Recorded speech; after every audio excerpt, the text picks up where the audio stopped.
প্ৰতিষ্ঠিত কবি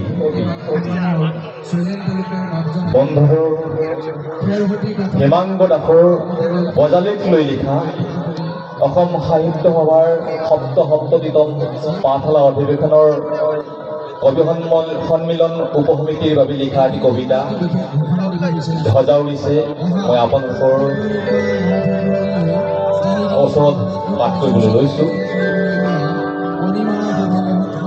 ধ্বজা উৰিছে, ধ্বজা উৰিছে, যা যা যা যা উৰি উৰি যা পক্ষী,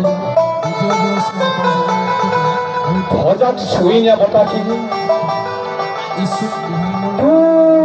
দিগন্তলৈ লৈ যা। ধ্বজা উৰিছে, মানুহ আহিছে, সদল বোলে সমদলে মানুহ আহিছে।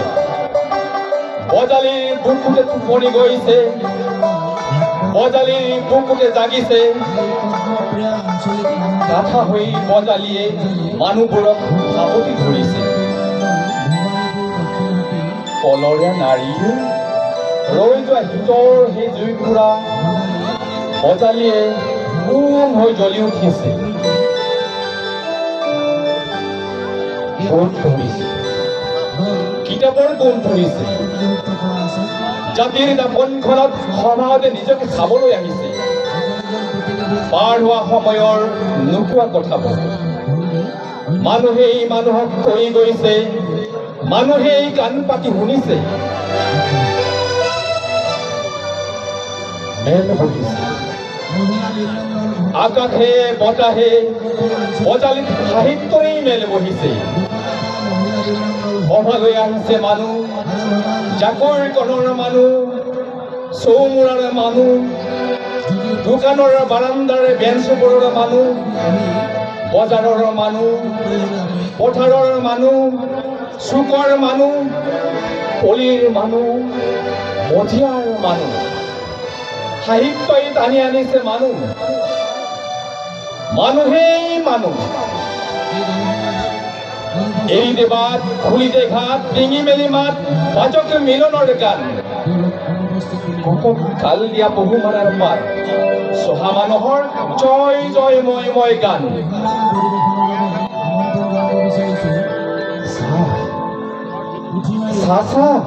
সৰুজনীলৈ চা, চাইকেল চলোৱা ছোৱালীজনীলৈ চা, সেইজনী চন্দ্ৰপ্ৰভা শইকীয়ানী। আকৌ এবাৰ চা, স্বৰ্গৰ পৰা শুভেচ্ছাৰ ফুল ছটিয়াই আছে, সেয়া মদন ৰাউতা।